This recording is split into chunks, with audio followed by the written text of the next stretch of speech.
주가 내게 주신 복을 세어라. 두려움없이 항상 찬송하리라. 많은 복을 세어 보아라. 크신 복을 내가 알리라. 많은 복을 세어 보아라. 주의 크신 복을 내가 알리라. 세상 권세 너의 앞길 막을게. 주만 믿고 낙심하지 말아라.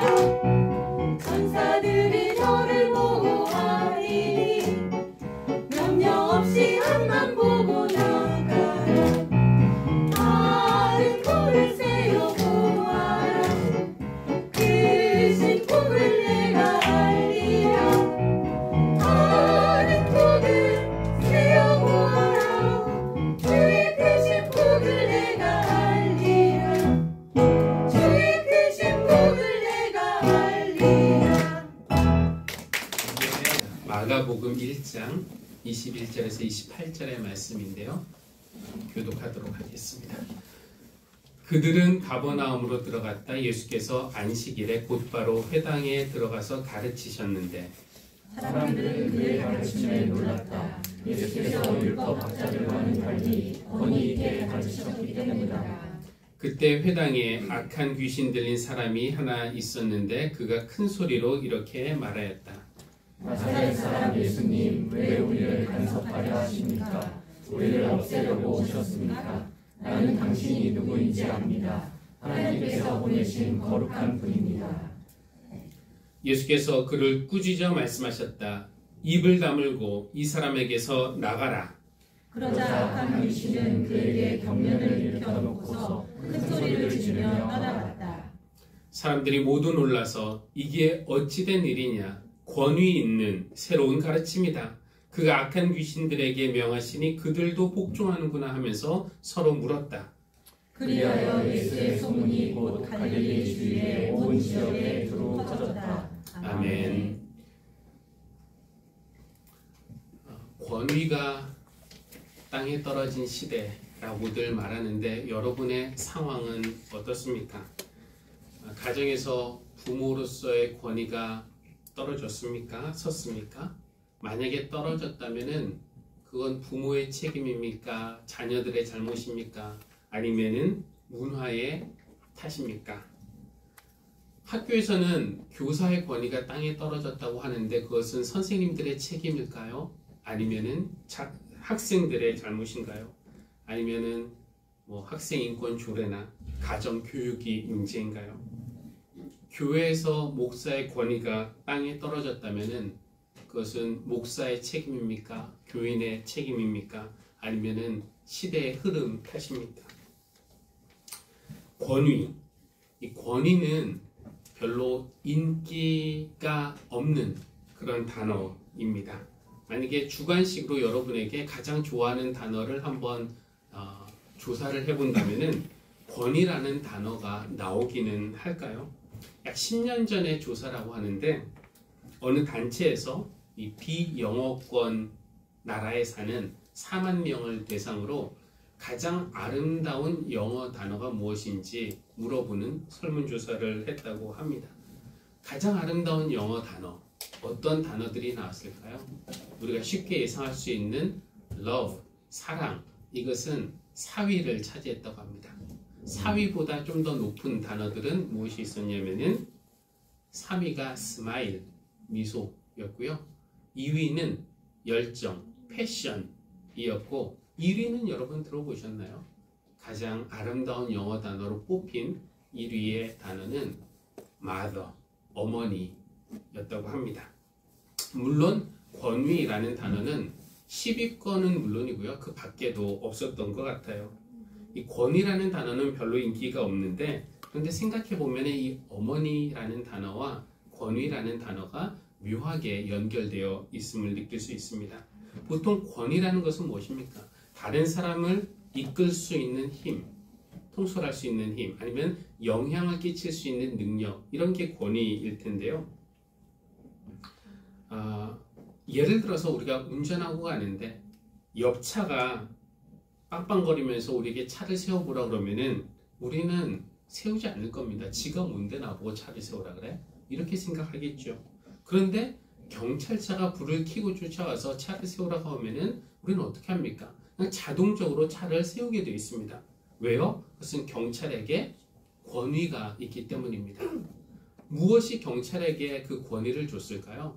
경찰이 타고 있는 차, 경찰차, 그가 입고 있는 경찰복, 그의 옆구리에 차고 있는 무기, 나라에서 부여한 공권력, 경찰이 가진 권위는 이런 것들에서 오는 겁니다. 뭐 경찰이 인품이 있다거나 이런 데서 오는 건 아니죠. 그런데 이제 다른 종류의 권위도 있습니다. 경찰과는 달리 어머니에게는 무기가 없어요. 어머니에게는 국가에서 부여받은 공권력도 없습니다. 아들을 압도할 수 있는 물리적인 힘이 있는 것도 아닙니다. 그래도 왜소하고 연로하신 어머니가 아들에게 이것 해라 하면은 아들은 이걸 하고요. 저걸 해라 하면 아들은 저걸 합니다. 어머니의 권위는 어디서 났을까요? 아들은 자신을 위해 평생 희생한 어머니의 사랑을 경험으로 알고 있기 때문에 어머니의 권위를 인정하며 어머니의 말씀을 듣는 겁니다. 그러니까 어머니의 권위는 경찰과는 달리 희생, 사랑 이런 것에서 왔다라고 말할 수 있겠습니다. 권위라는 단어가 인기 없는 단어라고 말씀을 드렸지만 저는 권위 있는 목회자가 되고 싶습니다. 특히 강단에서 설교할 때 제 입에서 나가는 그 말들이 공중에 흩어지거나 땅이 꺼지는 그런 말들이 아니라 여러분의 귀에 들어가고 마음에 떨어져서 여러분 삶에서 사건을 일으키는 그런 권위 있는 설교자가 되고 싶습니다. 사건을 일으킨다는 것은 무엇일까요? 선포되는 말씀을 듣고 회중이 이런 내가 말씀을 듣고 보니까 지금까지 잘못 생각했구나 이런 생각이 들어서 나의 행동과 생각을 바꾸는 일. 나를 불편하게 하는 말씀이지만 그 말씀에 내가 도전을 받아서 그래 이제부터 내가 좀 다르게 살아봐야겠다 결단하는 일. 복의 말씀이든 책망의 말씀이든 하나님이 나에게 오늘 직접 해주시는 말씀이구나를 경험하는 일. 이런 것들이 사건이 일어나는 일들이라고 할 수 있겠습니다. 여러분이 저에게 설교자로서의 권위를 부여해서 예배 시간에 선포되는 말씀을 인간의 말이 아니라 하나님의 말씀으로 진지하게 받아들이신다면 그것은 참 감사한 일입니다. 올해 표어를 자유를 위한 훈련, 2024년은 훈련의 시간이라고 선포하고 모든 예배, 주일 예배뿐만 아니라 새벽 기도회, 수요 예배, 여기를 이 예배들을 소중히 여겨서 몸은 힘들어도 훈련이라고 생각하고 우리 참여하자라고 설교자가 선포했는데 근데 실제로 한 명도 늘지 않는다면은 그것은 목회자의 권위가 땅에 떨어졌다는 뜻이겠죠. 그래도 올해 들어서 수요 저녁 예배와 새벽 기도회에 뭐 여기서든지 아니면 줌을 통해서든지 열심히 참여하려고 노력하는 분들이 여럿 계십니다. 이것은 여러분이 목회자의 말에 권위를 인정해 주는 것이라고 할 수 있겠습니다. 그런데 모든 회중이 모든 설교자의 말씀의 권위를 인정해 주는 것은 아닙니다. 그러니까 내가 권위 있는 설교자가 되고 싶다고 모든 사람이 내 권위를 인정해 주면 좋겠다고 생각하는 것은 비현실적인 욕심이라고 할 수 있겠습니다. 근데 이제 권위를 인정받지 못하는 여러 이유들이 있어요. 그 설교자의 평소의 삶의 모습을 아는 사람은 아이고 강단에서 설교하는 것과 실제 삶의 모습이 달라도 너무 다르다. 그렇게 생각하면 전혀 권위를 인정할 수 없을 겁니다. 어떤 목사님의 족구 코트 위에서의 모습과 예배 시간의 모습이 너무 달라서 제가 깜짝 놀란 일이 최근에 있었습니다. 운동복을 입은 그분의 모습은 영락없는 동네 아저씨의 모습. 근데 그거 자체가 나쁘다는 건 아니에요. 그런데 심판을 보는 후배 목사에게 정말 심하게 거칠게 얼마나 그렇게 거칠게 항의를 하든지 목사의 입에서 저런 말을 저렇게 할 수 있나? 제가 꽤 충격을 받았습니다. 근데 더 충격을 받은 것은 무엇이냐면 그날 저녁에 전체 모임에서 그분이 양복을 갈아입고 기도를 하시는데 어찌나 유창하고 또 은혜롭게 잘도 하시는지. 근데 저 개인적으로는 죄송하지만 그 기도에 전혀 아멘으로 응답할 수가 없었어요. 오후에 그분의 실체가 제 뇌리에 박혔기 때문에 그렇습니다. 근데 제가 지금 그분을 비판하기는 하지만 저도 그런 비판에서 자유롭지는 못합니다. 저를 보고도 아마 비슷하게 생각하시는 분들도 있겠죠. 알 수 없습니다. 근데 여러분은 또 어떻습니까? 권사님들은 성도들에게 권사로서의 권위를 인정받고 있습니까? 여러분이 어떤 신앙적인 권면을 하는데 듣는 사람이 그래도 권사님이 말씀하시는데 내가 좀 듣고 따라야겠다 라고 받아들인다면 그것은 권위가 있는 것이죠.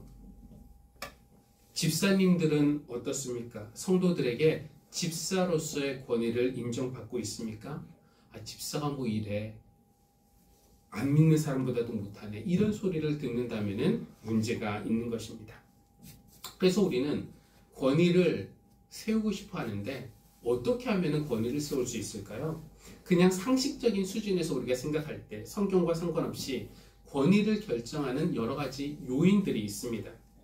그 분야의 전문 지식, 그렇죠? 경험, 학력, 실적, 지위, 나이, 심지어 말투, 의상, 키, 외모, 이런 여러 가지 요인들이 한 사람의 권위에 영향을 끼칩니다. 이 설교자들도 권위를 세우거나 유지할 수 있는 여러 장치가 있습니다. 권위를 유지하는 방법 중 하나는 접근성을 제한하는 것이에요. 우리 교회는 지금 그렇지 않지만 전통적인 교회 가보면은 이 설교자의 강단과 사회자의 강단이 따로 있습니다. 뭐가 더 크죠? 설교자의 강단이 더 크고 약간 더 높은 위치에 있기도 합니다. 사회자나 대표 기도자나 성경 봉독자는 밑에 있는 작은 사회자의 단을 사용합니다. 그리고 설교자의 단에는 아무나 접근하지 못하게 해요. 이렇게 접근하지 못하게 함으로써 권위를 가지려고 하는 것입니다. 또 하나는 가리는 것이에요. 여러분, 법정에서 재판관들도 가운을 입는데요. 가운을 입는다는 것은 자기의 인간적인 허물을 가린다는 목적이 있다고 합니다. 자기도 허물이 있으면서 어떻게 다른 사람의 죄를 판단합니까? 그러니까 그 사람의 인간적인 면을 알면은 권위를 인정하기 어렵죠. 그래서 나를 가린다는 의미로 가운을 입는다고 하는데 목회자도 비슷합니다. 종교적인 의상으로 나의 인간적인 약한 면을 가림으로써 권위를 유지하려고 하는 겁니다. 앞으로 예배 시간에 제가 가운을 입고 설교를 하고 대표 기도나 성경 봉독은 이 앞에 보면대를 놓고 거기에서 읽게 하고 여기 단 위에는 아무도 못 올라오게 한다면은 제게 권위가 더해질까요? 아마 그렇지 않을 겁니다. 이 설교자는 그것 외에도 권위를 더하기 위해서 목소리를 크게 하면서 하나님의 이름으로 외치기도 하고요. 마치 자기가 하나님을 훨씬 더 잘한다는 듯이 그렇게 말하기도 하고 특별한 영적 지식을 자랑하기도 하고 신비한 체험 이야기를 하면서 내가 여러분보다 하나님과 더 친하다라는 메시지를 은근히 주기도 합니다. 그런데 과연 그런 것들로 진정한 권위가 세워지느냐라고 묻는다면 대체로 거기에 대해서는 회의적일 것입니다. 오늘 성경은 우리에게 권위를 세울 수 있는 좋은 방법을 가르쳐주고 있습니다. 이거는 설교자뿐만 아니라 우리 모두에게 해당한다고 할 수 있겠는데요. 신명기, 오늘 읽은 신명기 18장에서 하나님은 백성에게 모세와 같은 예언자를 세우실 것이라고 하면서 사람들은 이 예언자의 말을 들어야 한다, 이렇게 말씀하십니다. 하나님이 그 예언자를 세우셔서 그의 입에 당신의 말씀을 넣어주실 것이고 그 예언자가 백성에게 그 말씀을 전달할 것인데, 화면 한번 볼까요? 그가 내 이름으로 말할 때 내 말을 듣지 않는 사람은 내가 벌을 줄 것이다. 그러니까 하나님은 그 예언자를 세우셔서 그의 입에 말을 넣어주실 것이고 그 예언자를 통해서 말씀하실 것인데 사람들이 그 예언자의 말을 듣지 않으면은 사람들을 어떻게 하신다고요? 벌을 주시겠다고 하심으로써 그 예언자에게 권위를 부여해 주시는 것입니다. 하나님이. 이것이 회중에게는 무서운 말씀이 될 수 있어요. 근데 교회에서 이 말씀이 매우 강조된 때도 있었습니다. 목회자의 말에 불순종하면 벌을 받는다는 생각이 한때 만연했어요. 뻔뻔하신 목사님들은 본인의 입으로 직접 말하기도 했지만 많은 경우 누구를 통해서 말하죠? 부흥사를 통해서 담임 목사님 잘 섬기고 순종하라고, 그렇지 않으면 벌 받는다고 하기도 했습니다. 더 뻔뻔하신 목사님들은 목회자의 말에 순종하지 않아서 누구누구는 교통사고를 당했다느니 심장마비에 걸렸다느니 이런 예를 들어가며 겁을 주기도 했습니다. 하나님은 설교자에게 권위를 주시기는 하지만 이런 식으로 이건 셀프로 권위를 부여하는 거죠. 잘못된 권위 부여는 그 목회자를 권위주의자로 만들어버리기도 합니다. 우리가 신명기 오늘 말씀에서 놓치지 말아야 할 부분은요, 19절이 아니라 20절인데요. 그 다음 절. 하나님은 회중에게만 경고하시는 것이 아니라 그 예언자에게도 경고하십니다. 내가 말하라고 하지 않은 것을 제 마음대로 내 이름으로 말하거나 다른 신들의 이름으로 말하는 예언자는 그냥 벌 받는 게 아니라 죽임을 당할 것이다 하셨습니다. 그러니까 이 목회자의 권위가 절대적인 권위가 아니라 조건적인 권위라는 것을 목회자도 알아야 되고요. 교인들도 알아야 합니다. 하나님의 말씀을 제대로 전할 때 하나님은 그 설교자에게 권위를 부여하시겠지만 자기 말을 하나님의 이름으로 포장하여서 말할 때는 그의 권위는 땅에 떨어질 겁니다. 이거 설교자뿐만 아니라 우리 모두에게 적용하면은 우리가 부모로서 아니면 직분자로서 아니면은 세상에서 상사나 아니면 선배로서 권위를 가질 때 이것도 절대적인 권위는 아닌 것이죠. 나에게 권위가 있다 라고 주장한다고 해서 세상이 그걸 인정해 주지 않습니다. 언제 인정해 줍니까? 하나님 말씀대로 우리가 살 때. 내 걸 좀 더 포기하더라도 희생하더라도 양보하더라도 내 마음대로, 제 마음대로가 아니라 하나님의 말씀대로 살 때 우리에게 권위가 생기는 줄 믿습니다. 전혀 권위주의적으로 보이지 않지만 동료와 후배뿐만 아니라 심지어 선배들에게까지도 권위를 인정받는 분을 알고 있습니다.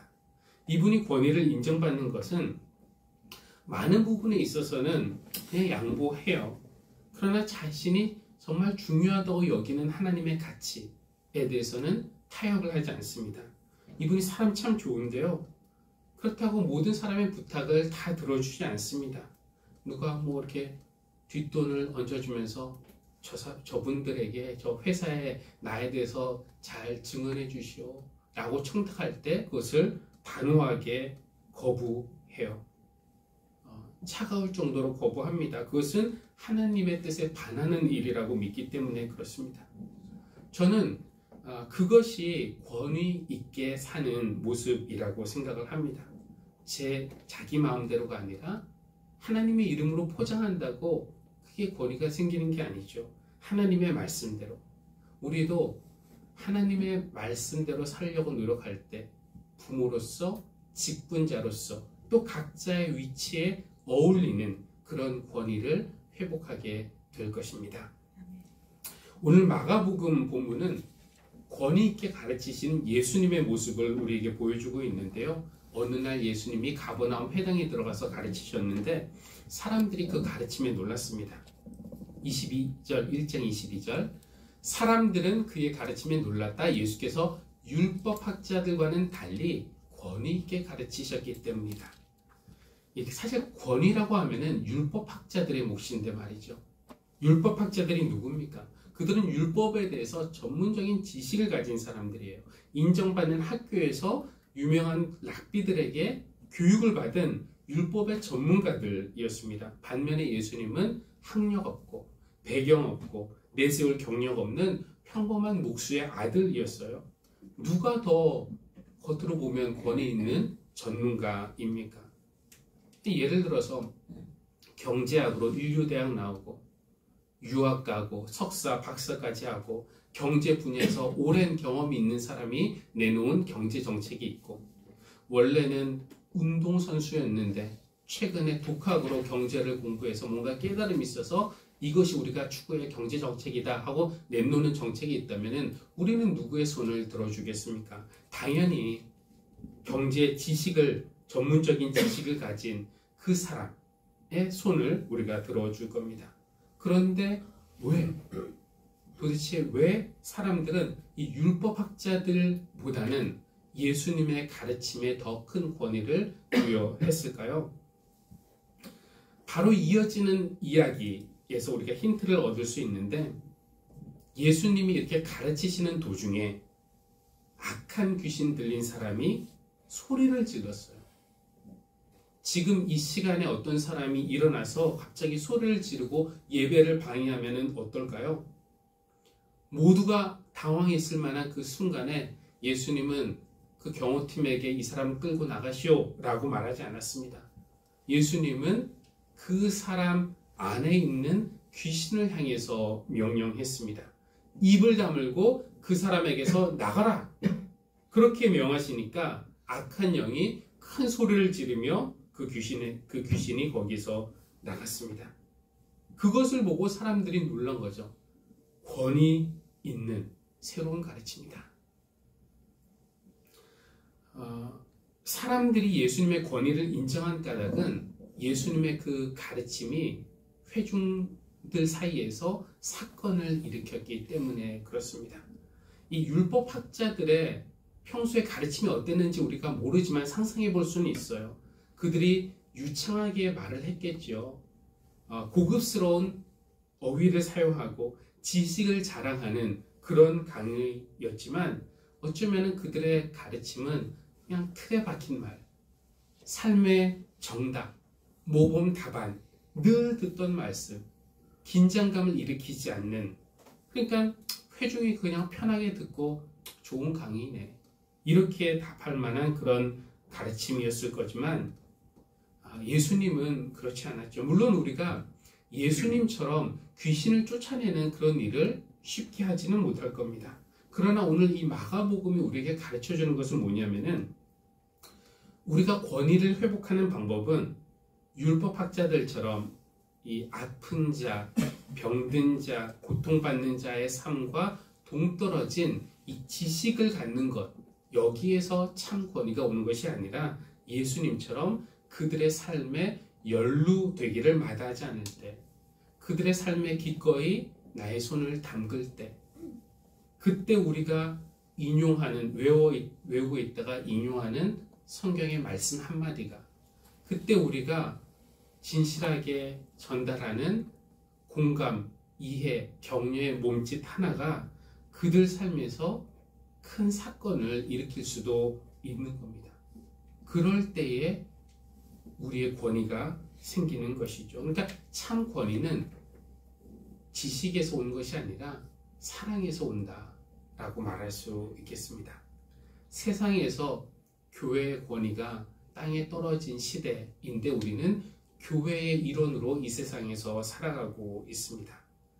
우리 주님은 하늘로 올라가실 때에 하늘과 땅에 있는 모든 권세가 나에게 있다 하시면서 그 권위를 우리에게 위임해 주셨는데, 그러면서 이 권위를 가지고 세상에 가서 모든 민족을 제자 삼아라 말씀하셨는데, 우리의 허물과 우리의 죄와 우리의 게으름, 우리의 두려움 때문에 그 주신 권위 우리가 다 까먹고 말았으니 하나님에게 송구할 따름입니다.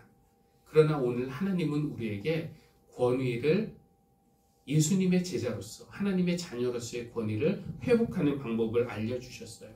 신명기를 통해서 하나님은 우리에게 주신 말씀, 우리 가슴에 새겨주신 하나님의 말씀대로 살 때 권위를 회복할 것이다 라고 가르쳐 주시고요. 마가복음 말씀은 세상에 고통받는 사람들과 무관한 어떤 영적 지식을 갖고 있는다고 권위가 오는 것이 아니라 그들에게 사랑으로 다가갈 때 우리의 권위가 회복된다라는 것을 가르쳐주고 있습니다. 우리는 권위주의자를 지향하지는 않지만 주님이 주신 권위에 어울리게 교회에서나 세상에서나 가정에서나 당당한 하나님의 자녀로 살아감으로써 그 주신 권위를 가지고 많은 사람을 주님께로 인도하는 그런 우리 모두가 될 수 있기를 주님의 이름으로 기원합니다. 아멘.